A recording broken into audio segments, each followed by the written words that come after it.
Hey, this is Greg. Welcome to the channel.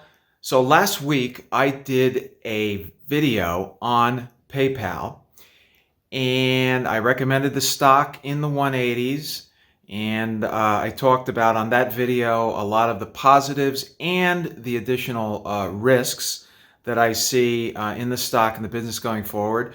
But all in all, I ended up recommending it for a number of really great things that I think are going on with the company, and I think that the market is massively misperceiving the business and the opportunities.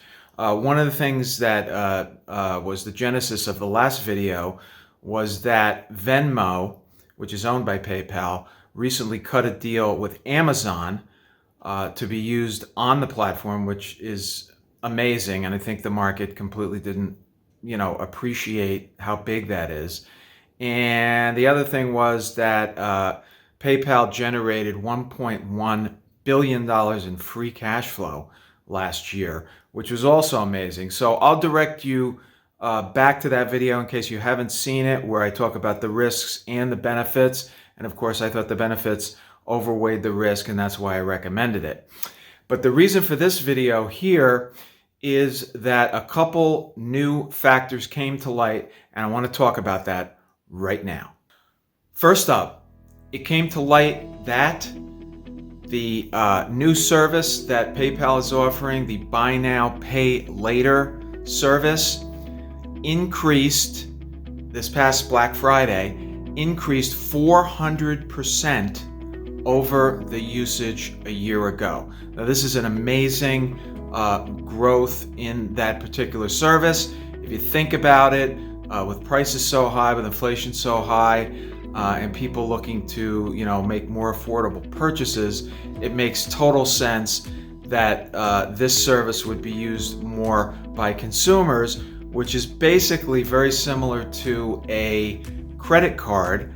There's also a pay in 4 service where you can buy something and pay for it in 4 equal installments and not be charged any interest. I mean, I personally think that's amazing, and I will be using that myself. Why not? It's free financing. The other thing that came out that caught my attention is that a Morgan Stanley analyst, stock analyst, came out with a buy recommendation with a price target significantly above 300, and considering that the stock last time I checked is at 185, that is quite an endorsement.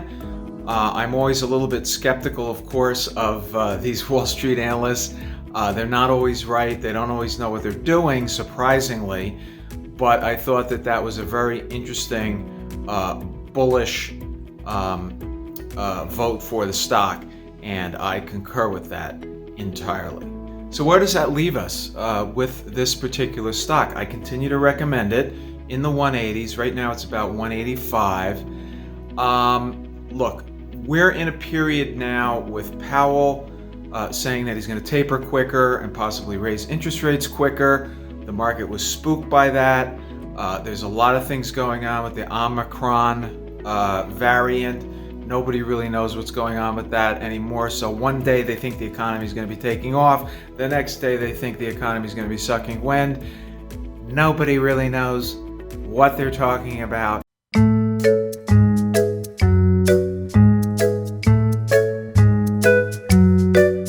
But the market's very nervous because the market's has very high valuations.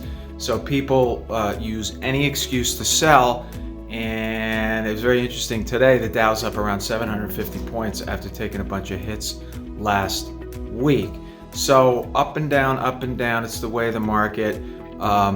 And there's really not going to be any rationality involved here with the daily movements of stocks in the market. So if you're new to the market, really, you need to almost not pay any attention to what's going on a daily basis, because it's just based on emotion and the latest news report that comes out, and it really doesn't mean anything for the long-term prospects of the company.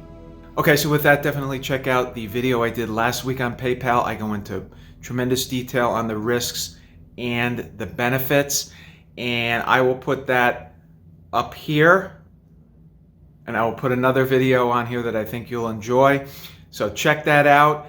And for now, it's going to be Greg out.